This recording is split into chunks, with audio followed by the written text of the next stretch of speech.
36 hours after the United States Navy's Fifth Fleet issued its most recent operational security advisory for the Strait of Hormuz, an Iranian naval formation executed a coordinated multi-domain saturation exercise that, by every metric the Pentagon has publicly defended as its red line, should not have been possible.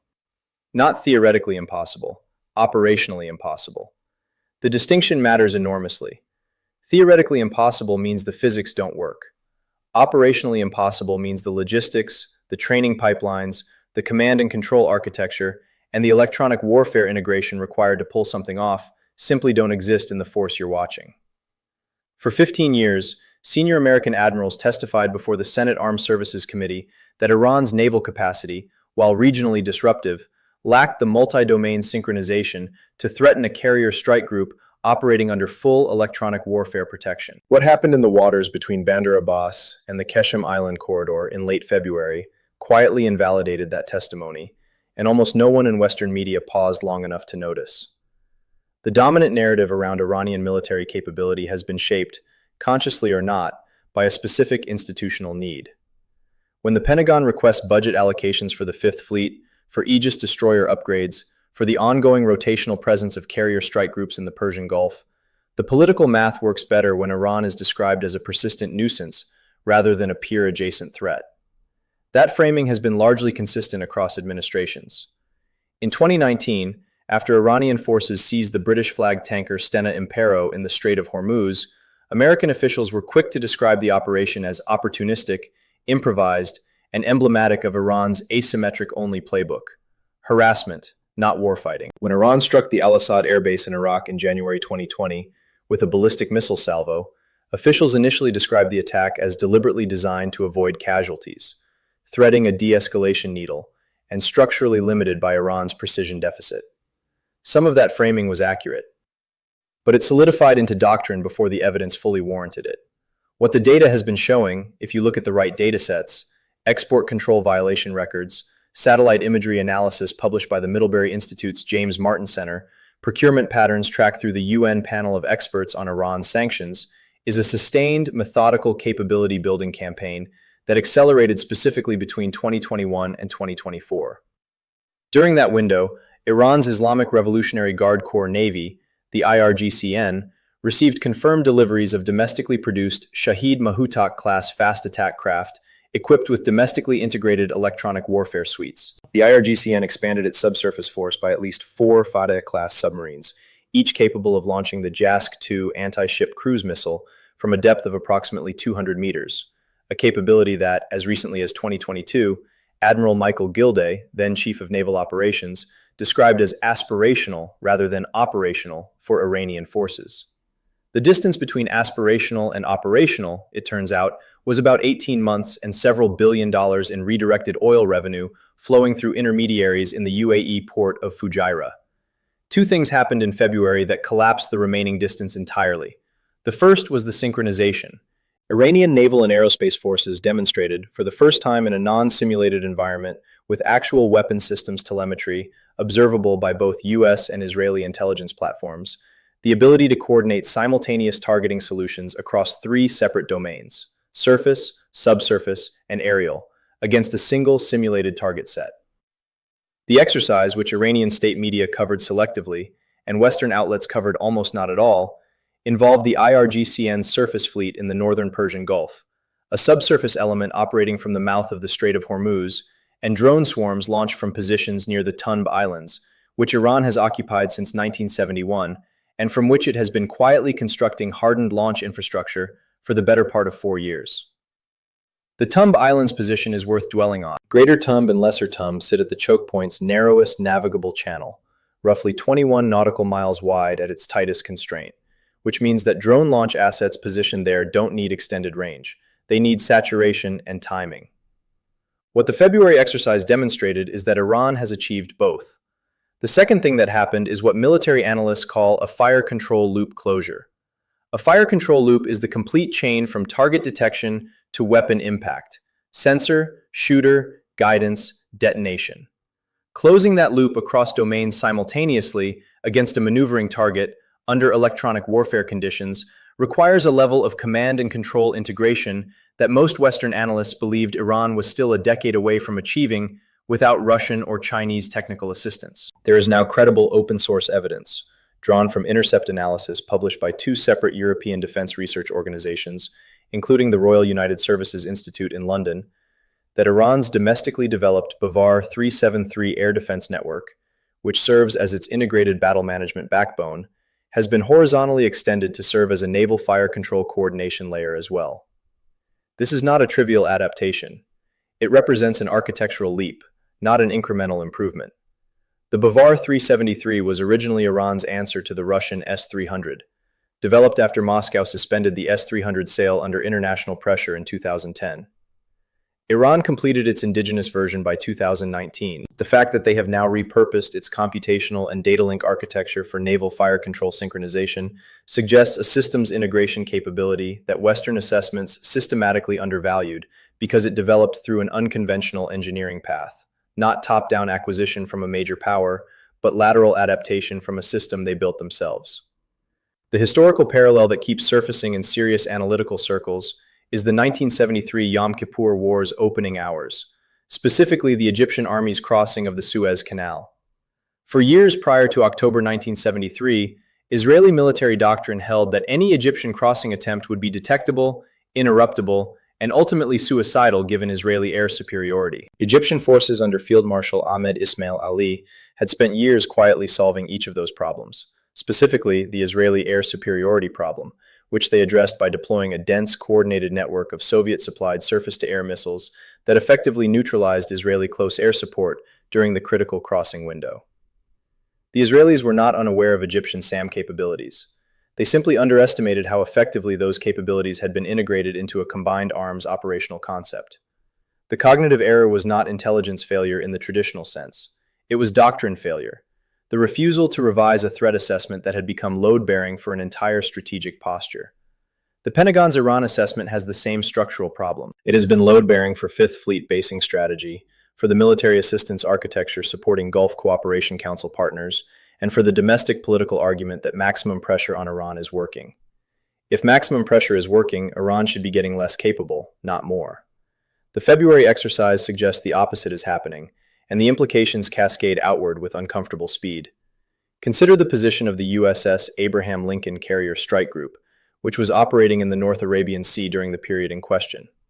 A carrier strike group's defensive architecture is built around the assumption that threats will be sequenced, that air threats, surface threats, and subsurface threats will not achieve simultaneous weapons release against a single target. The Aegis combat system, which serves as the strike group's integrated air and missile defense brain, is extraordinarily capable against individual threat vectors and even against some coordinated multi-axis attacks.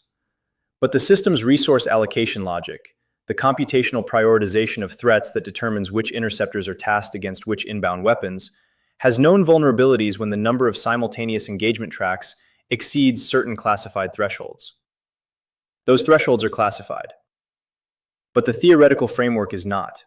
And if Iran has achieved genuine multi-domain fire control loop closure, they have moved from a position of being unable to stress test Aegis's resource allocation limits to being able to do so in a real engagement. That is not a marginal shift. That is a fundamental change in the risk calculus for forward-deployed American naval assets throughout the Persian Gulf and the North Arabian Sea. The weapon systems involved in the February demonstration are worth naming precisely. The Noor anti-ship missile, Iran's reverse-engineered variant of the Chinese C-802, has a range of approximately 170 kilometers and carries a 165-kilogram warhead. It is subsonic, which makes it individually trackable by Aegis. But in a saturation scenario, where it arrives alongside the supersonic Qadir missile, Iran's domestically produced anti-ship weapon with a claimed range of 200 kilometers and a radar-evading sea-skimming terminal flight profile, and alongside kamikaze drone variants of the Shahed 136 modified for maritime targeting, the intercept probability math changes fundamentally. No individual weapon in Iran's arsenal represents an Aegis-defeating threat in isolation. The combination, timed and coordinated from a closed multi-domain fire control loop, represents something the system was not architecturally designed to face at scale. General Kenneth McKenzie, who served as commander of U.S. Central Command through 2022, said publicly that Iran's ability to hold American assets at risk through asymmetric means was real but bounded. February's exercise suggests the bounds have moved. Now consider what this means for the countries watching this most carefully, and they are watching very carefully. Saudi Arabia's entire defense posture in the Gulf is predicated on American naval supremacy, serving as the terminal backstop. Crown Prince Mohammed bin Salman has been conducting a delicate diplomatic re-engagement with Tehran since the Chinese brokered normalization agreement in March 2023, but that engagement has always been conducted from a position of assumed American military superiority. If that superiority is now genuinely in question in a specific, operationally meaningful way, not in the abstract geopolitical sense, but in the concrete sense of what happens to oil tankers in the Strait of Hormuz during a regional escalation, then the calculations underpinning Saudi strategic patience change. Riyadh has been quietly expanding its own domestic defense industrial base, its relationship with Chinese arms suppliers, and its hedging posture with Moscow.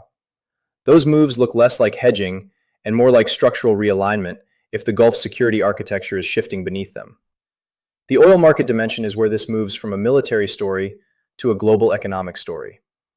Approximately 21 million barrels of crude oil pass through the Strait of Hormuz every day, representing roughly 21% of global petroleum liquids consumption. The market has historically priced Iranian interdiction risk with what analysts call a risk premium, an additional cost per barrel that reflects the possibility of disruption. That premium has been relatively moderate because the consensus view held that Iran could disrupt tanker traffic through harassment and mining, but could not close the strait against a determined American naval response.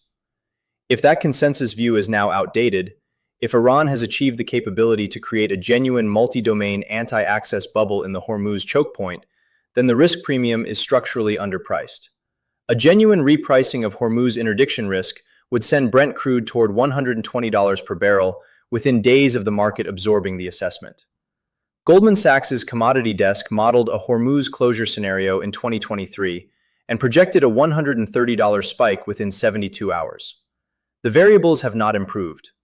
For American domestic politics, the timing is particularly uncomfortable. The current administration has been managing an Iran policy that simultaneously wants to prevent nuclear escalation, support Israeli security, and avoid a major military engagement that domestic opinion does not support. A public acknowledgement that Iran has achieved a genuine multi-domain naval capability that threatens forward-deployed American assets would force a policy reckoning, either a significant increase in military posture and spending or a fundamental strategic retreat from the Gulf forward presence model that has defined American power projection for 4 decades. Neither option is politically clean. The absence of that public acknowledgement, however, creates its own problem. It allows the capability gap to widen further while the policy apparatus operates on outdated threat assumptions. For Israel, the implications run through the broader architecture of Iranian power projection. If Iran has genuinely closed the multi-domain fire control loop in the naval domain, the question immediately becomes whether the same integration architecture, the repurposed Bavar 373 data link backbone, is being applied to coordinate land-based missile and drone strikes with greater precision and simultaneity. The October 2024 Iranian ballistic missile attack on Israel, which involved approximately 180 missiles and represented a significant escalation from the April 2024 precedent, was notable for its scale but also for its imprecision. A fire control integration architecture that improves simultaneity and targeting coordination would make the next such attack categorically more dangerous, not just larger, but geometrically harder to defend against. Israel's Arrow 3 interceptor battery is exquisite technology. It is not infinitely scalable. What emerges from all of this is a picture of a strategic environment that has been quietly and systematically misassessed for long enough that the corrections are now going to be expensive, financially, strategically, and potentially in ways that cost lives. The 15-year consensus that Iran's military capability was asymmetric only, harassment grade, and manageable within existing American force posture was never derived purely from neutral analysis. It was partly derived from institutional incentives, partly from the genuine difficulty of assessing an adversary who built capability through lateral engineering rather than conventional procurement, and partly from the cognitive inertia that affects every large bureaucracy that has made load-bearing policy commitments based on a threat assessment it can no longer easily revise. The admirals were not lying when they testified about Iranian limitations. They were describing a real capability ceiling that existed at a specific moment in time. What they did not adequately account for was the rate at which that ceiling was rising, or the specific engineering pathways through which it was rising. The February exercise in the waters near Keshem Island was not a provocation in the traditional sense. It was not designed to trigger a response. It was designed to demonstrate to every intelligence service watching, and they were all watching, that the ceiling had moved. Iran did not announce this capability, it demonstrated it. There is a particular kind of strategic confidence in the distinction between those two things. Nations that announce capabilities they don't have are performing. Nations that demonstrate capabilities quietly, in operational contexts, in front of the sensors they know are observing, are sending a message intended to be read by people with clearances, not by cable news anchors. The message has been received by the people it was intended for. The public conversation has not yet caught up to the private one.